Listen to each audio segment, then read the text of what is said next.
Oke, baik. Terima kasih. Selanjutnya siapa? Monggo. Saya mungkin Pak, boleh. Boleh, Pak Siap. Alimun. Ya, siap. Ya, oke.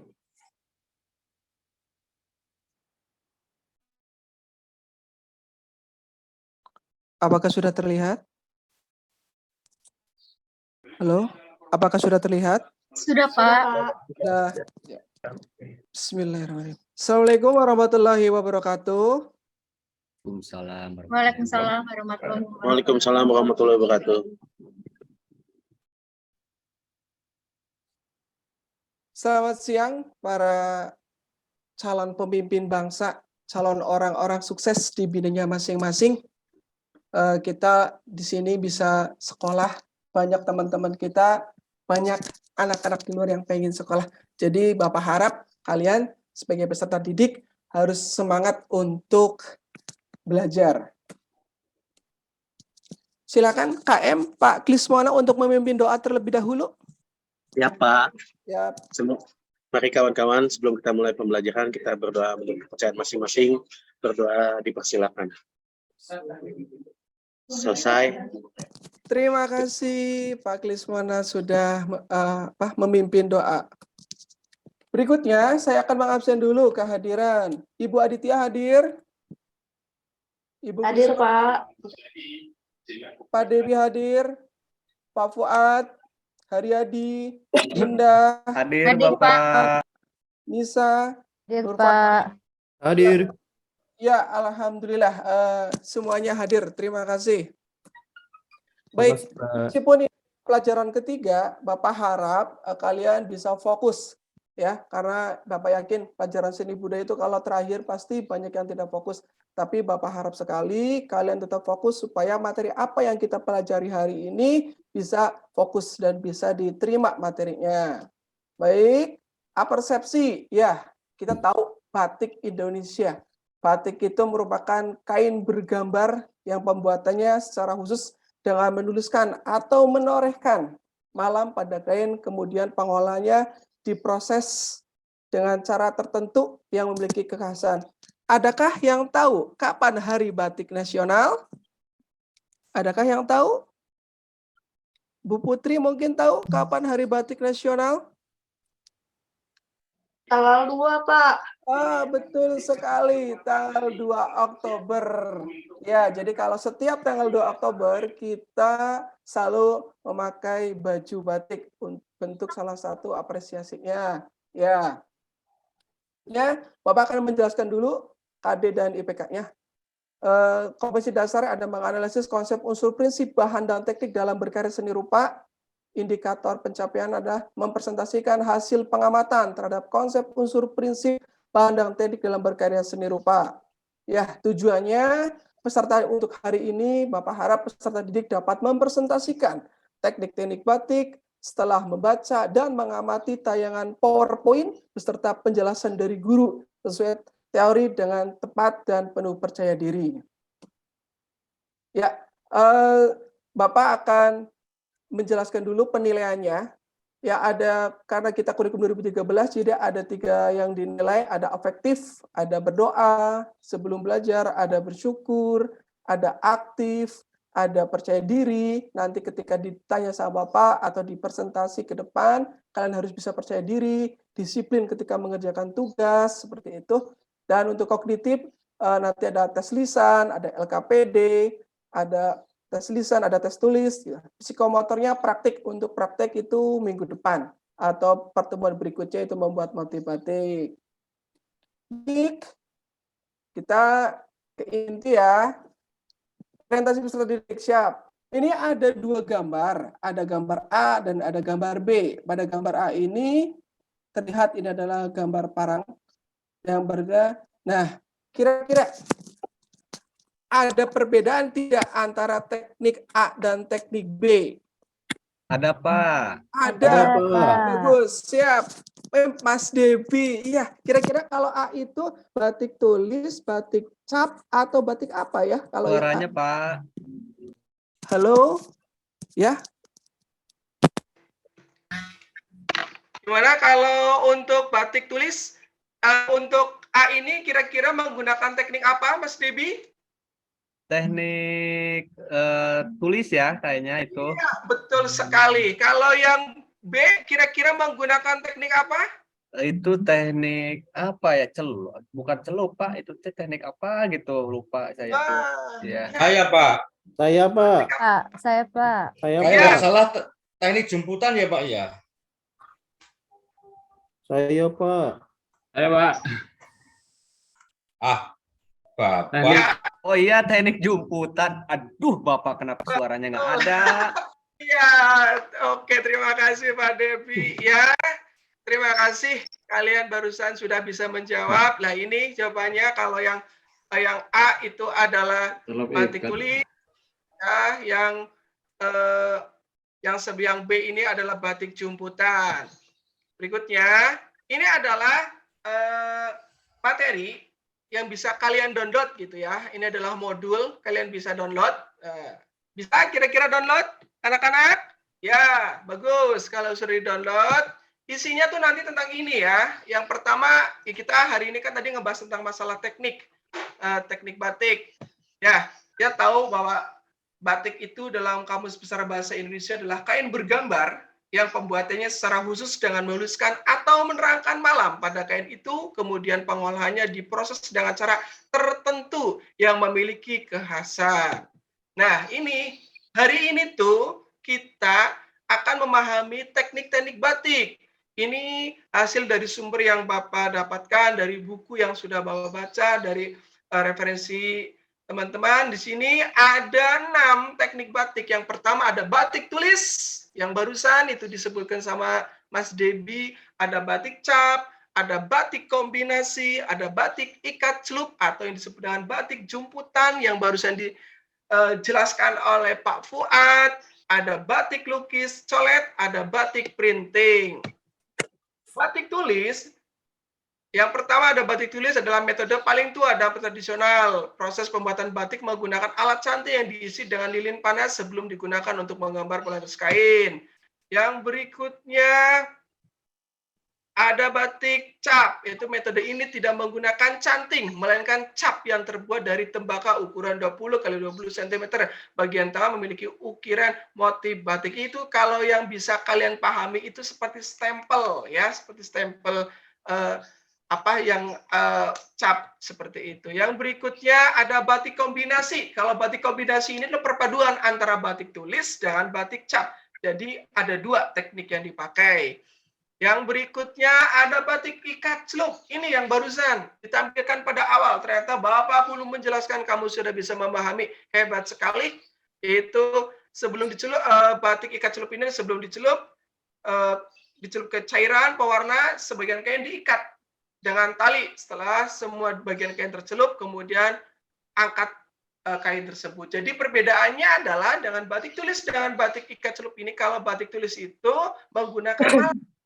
Kalau ikat celup itu menggunakan tali untuk perintangnya. Berikutnya, ini adalah batik lukis. Metode ini akan membuat beraneka warna teknik, juga membutuhkan keterampilan seni yang tinggi.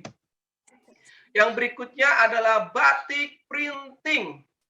Untuk membuat batik printing membutuhkan komputer, software, dan kemampuan untuk membuat motif batik.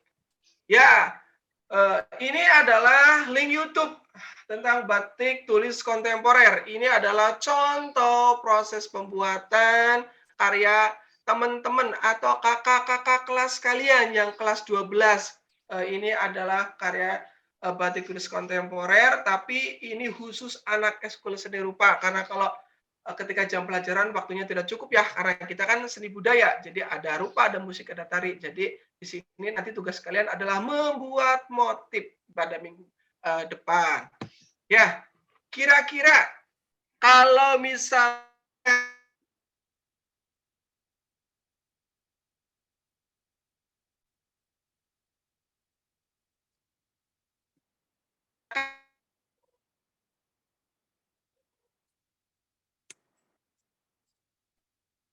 Hilang ya suaranya.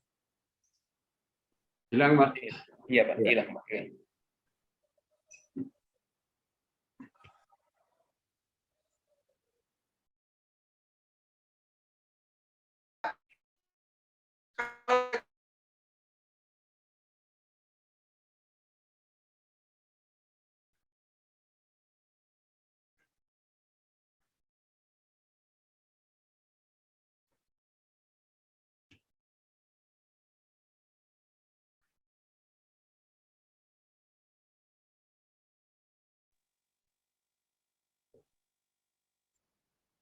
Malah terlempar sepertinya. Mungkin sinyal ya.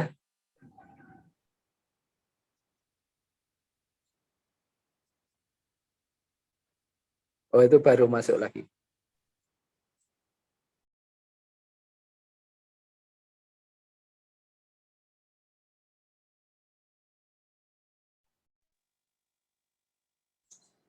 Halo Pak Ngalimun.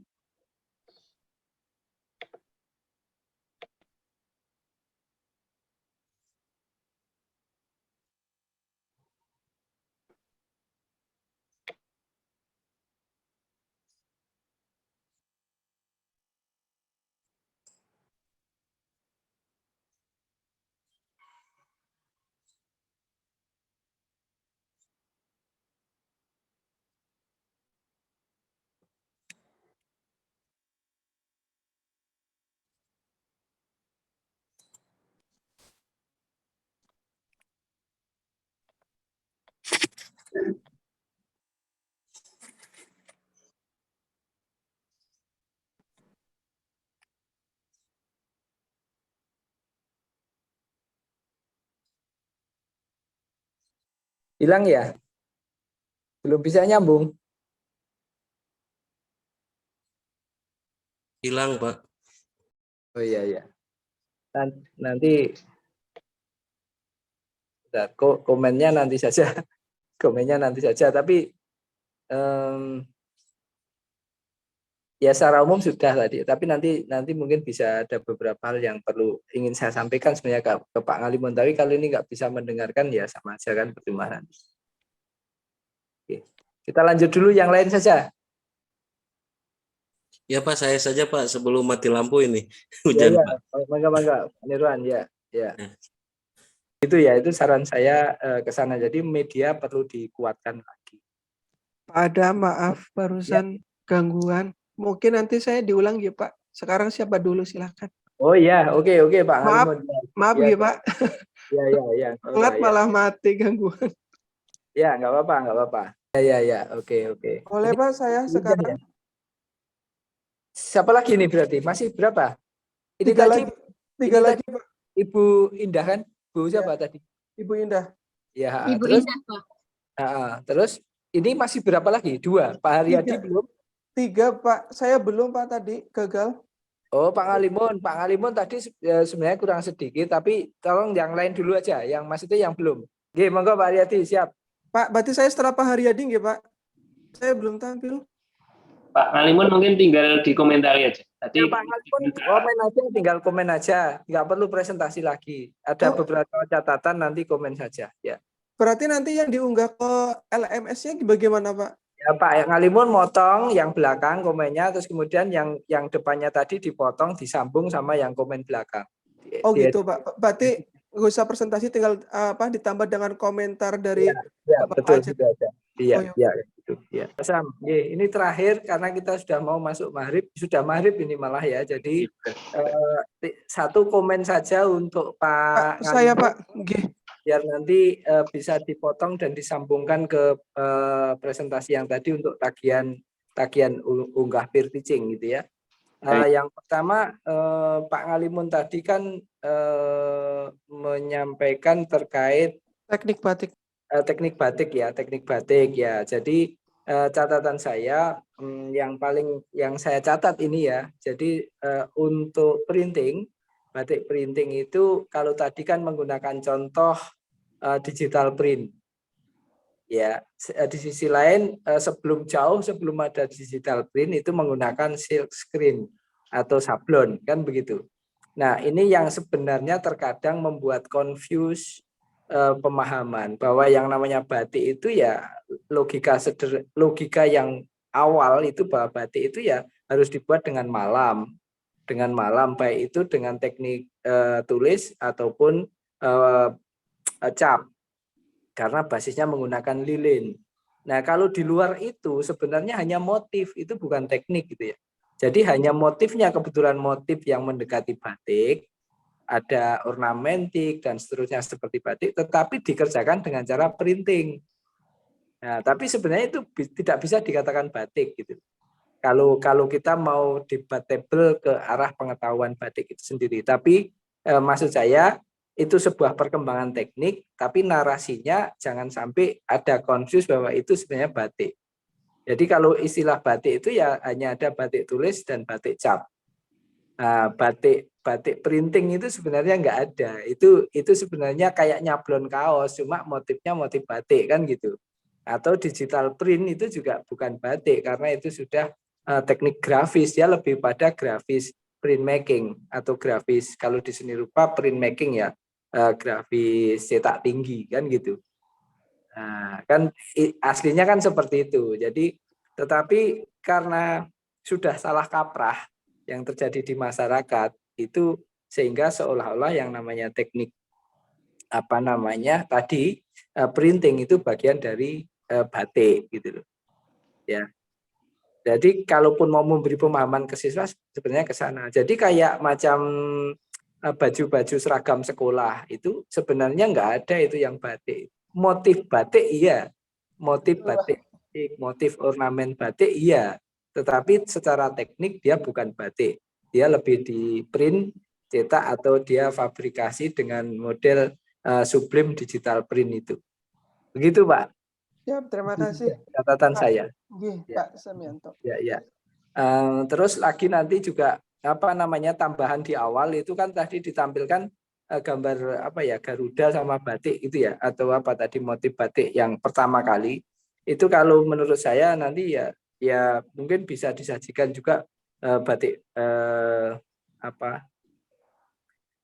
sampel-sampel batik yang mulai dari klasik sampai yang modern dalam konteks visual. Jadi sebenarnya kalau tadi sampai menyajikan kelukisan batik itu pun juga menarik. Kalau batik painting itu ada tekniknya. Jadi dia memang ditutup dengan malam. Sifat perintangnya itu malam atau lilin kan gitu. Nah, itu batik painting. Jadi seni lukis batik itu diciptakan memang dengan sistem colet atau menguaskan langsung, tetapi perintangnya itu malam atau lilin. Kadang pengembangannya ada lilin malam biasa atau lilin parafin yang nanti punya efek crack ya, mudah diremukkan gitu sehingga banyak yang bocor ke dalam, tetapi justru warna bocor ke dalam tapi justru menarik, artistik kan gitu. Nah ini varian-varian itu nanti yang mungkin perlu diberikan wawasan kepada siswa gitu ya, karena itu kontekstual sesuai apa yang ada di lingkungan sekitar. Begitu Pak ya. Oke, itu saja. Terima kasih Pak Adam. Ya, monggo Pak Sam, monggo Pak. Oke, matur Pak Adam, Pak Alimun. Ya. Catatan saya dulu. Sudah sangat bagus Pak skenario-nya. Sudah tertata di PPT. Jadi ibaratnya Pak Ngalimun ini mau ke Jakarta itu sudah nggak perlu tengok-tengok, nggak perlu tanya-tanya. Sudah pokoknya sesuai dengan skenario. Dan ini mungkin bisa dicontoh untuk Bapak Ibu guru, rekan-rekan yang lain. Itu bagusnya. Kemudian interaktifnya tadi sudah terlihat di awal di pendahuluan sudah interaktif, tetapi pada saat penjelasan di materi interaktifnya atau aktivitas siswanya belum terasa. Hanya tanya jawab begitu aja. Ya, sebenarnya itu bisa dikembangkan ke tadi diskusi misalnya. Tadi kalau menyebutkan jenis-jenis batik dan seterusnya tadi, saya tidak akan ke kontennya, takutnya salah. Itu sebenarnya bisa dikemas dalam bentuk diskusi. Misalnya dibagi beberapa kelompok, kemudian yang satu misalnya disuruh membahas jenis batik A, batik B dan seterusnya. Misalnya seperti itu, sehingga aktivitas siswanya akan terasa, karena memang di dalam kurikulum merdeka ini walaupun belum kurikulum merdeka itu diharapkan memang siswa yang lebih aktif, sehingga Bapak Ibu guru itu ya fungsinya ke depan guru itu kan menjadi fasilitator, jadi bukan guru lagi, jadi mengarahkan. Jadi masukan kami adalah untuk semuanya saja. Jadi sebisa mungkin dalam pembelajaran itu sudah terskenario sedetail mungkin, bukan sedetail mungkin, tapi selengkap mungkin begitu ya. Di dalam PPT, baik itu aktivitasnya ataupun materinya, kemudian peran-perannya kalau bisa di skenario sekalian. Misalnya peran guru pas PPT ini ngapain, kemudian peran siswa ngapain, misalnya ya, misalnya seperti itu. Kalau bisa seperti itu, insya Allah akan jauh lebih enak kita sebagai guru untuk mengajar. Tapi untuk membuat itu memang tidak mudah. Nah, itu solusinya biasanya kalau dulu ada MGMP itu, misalnya ada kesepakatan di MGMP, mungkin hal-hal seperti itu bisa dibuat di kelompok MGMP. Jadi KD ini atau CP ini nanti si A yang membuat CP ini. Tapi sudah ada format-formatnya. Nah, formatnya seperti apa? Seperti yang Pak Ngalimun buat tadi, di dalam PPT-nya itu sudah urut banget. Ngalimun di PPT ini ngapain? Yang berikutnya ngapain? Itu sudah lengkap sekali. Walaupun dia belum sampai akhir ya, saya belum terlihat tadi. Izin Bapak, memang di PowerPoint saya semuanya sudah ada runtun, atau mungkin nanti dijadiin satu sama videonya Pak? Karena di sini kan saya tidak bisa tampil sampai akhir Pak, atau bagaimana? Ya. Kalau di PowerPoint itu sudah ada langkah-langkahnya gitu Pak? Ya sudah, artinya tadi kan memang tidak selesai, jadi sudah bagus sekali di PPT-nya Pak Ngalimun itu. Maksud kami itu bisa menjadi rujukan untuk rekan-rekan yang lain. Nah, yang kami sebutkan tadi belum ada aktivitas tadi mungkin saja karena memang belum selesai tahapan Pak Ngalimun gitu, sehingga ini kami beri komentar. Kalau misalnya di PPT sudah ada ya sudah, gitu ya. Nanti PPT-nya mungkin di editan terakhir, nah itu mungkin Pak Ngalimun bisa menambahkan PPT rekaman PPT-nya itu. Jadi video nggih Pak, siap. Ya, yang kurangannya ditambahkan di situ aja nggak apa-apa Pak. Nggih Pak, makasih Pak Adam, Pak Samianto. Sama-sama nih Pak Ngalimun, sukses untuk semuanya. Mohon maaf jika apa yang kami sampaikan mungkin kurang berkenan, tapi ya itu hanya kebodohan saya saja. Tapi maksud saya adalah untuk kebaikan kita semua dan termasuk saya sendiri, ini juga bagian dari pembelajaran saya. Matur suwun Pak Adam dan Bapak Ibu semuanya. Sukses untuk semuanya. Amin. Terima kasih Pak Sam. Ya, jadi